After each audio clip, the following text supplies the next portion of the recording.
Un président avec 5 vice-présidents. Voilà la constitution du bureau du Conseil des sages de l'église du Réveil du Congo.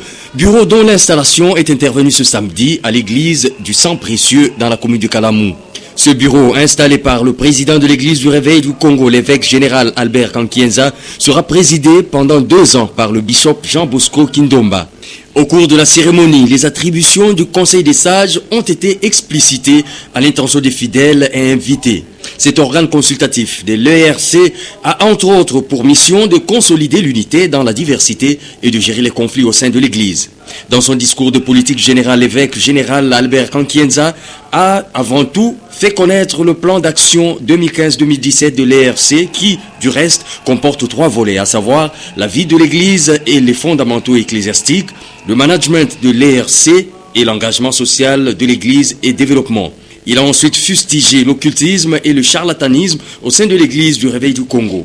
Hormis le Conseil des sages, l'évêque général Albert Kankienza a aussi procédé à l'installation du Conseil exécutif national de l'Église du Réveil du Congo.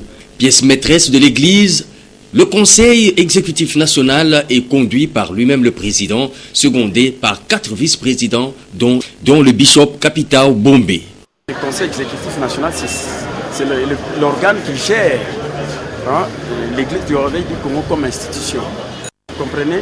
Par son président, évêque général Albert Kankienza Mwanambo, et au travers de ses vice-présidents, comme moi actuellement, j'assume la gestion des provinces, l'administration des finances.